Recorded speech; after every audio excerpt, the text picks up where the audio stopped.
পবিত্র ঈদুল আজহার বাকি এখনো 15 দিন। প্রতিবার ঈদ যাত্রীদের একটা বড় অংশের যাতায়াত হয় ট্রেনের মাধ্যমে। তাই ঈদ যাত্রার ঝামেলা এড়াতে 15 দিন আগেই অনলাইনে টিকিট বিক্রি শুরু করেছে বাংলাদেশ রেলওয়ে। রবিবার সকাল 8টা থেকে টিকিট বিক্রি শুরু হওয়ার 1 ঘন্টার মধ্যেই শেষ হয় নির্ধারিত 13,000 টিকিট।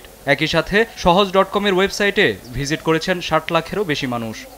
প্রথমে টিকিট কাটার জন্য অনলাইনে আমরা 8টার সময় টিকিট কাটার জন্য সবাই বসে আছি, আমাদের ক্লাস বাদ দিয়ে, পড়াশোনা বাদ দিয়ে, কারণ আমরা ঈদের সময় আমাদের ফ্যামিলির সাথে আমরা ঈদ করব। এই জন্য আমরা অ্যাপস চালু করে আমরা বসে আছি ট্রেনে টিকিট কাটার জন্য। তো যখন অ্যাপসের ভিতরে ঢোকার পর দেখা যায় অনেক টিকিট আছে।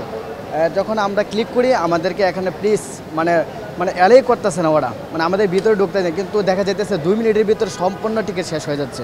জানেন আজকে 2 তারিখ আমরা 12 জুনের ঈদ যাত্রার অগ্রিম টিকিট দিচ্ছি। আপনারা আজকে সকাল থেকে পশ্চিমাঞ্চলের যে সকল আন্তনগর ট্রেন সমূহ যাতায়াত করে ঢাকা থেকে সে সকল ট্রেনের টিকিট বিক্রয় কার্যক্রম শুরু হয়েছে।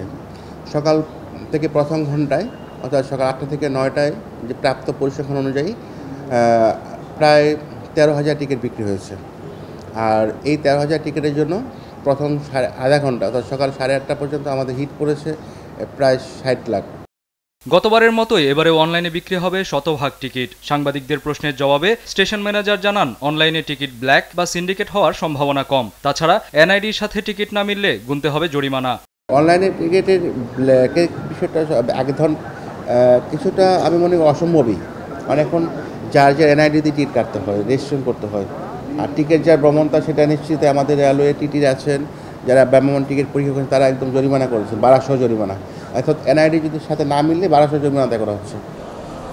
সক্ষমতার প্রশ্নে প্রতি মিনিটে লক্ষাধিক মানুষ ওয়েবসাইটটি ভিজিট করতে পারলেও টিকিট কিনতে পারবে মাত্র 8,000 মানুষ। ফলে অবশ্যম্ভাবী এই দুর্ভোগের বাস্তবতা নিয়েই আগামী 12 তারিখ থেকে শুরু হবে ঈদ যাত্রা। প্রতিদিন চলবে 43 জোড়া ট্রেন। এতে করে দৈনিক 33,500 মানুষ পৌঁছাবে তাদের গন্তব্যে। কায়েস রাহাত, দেশ টিভি, ঢাকা।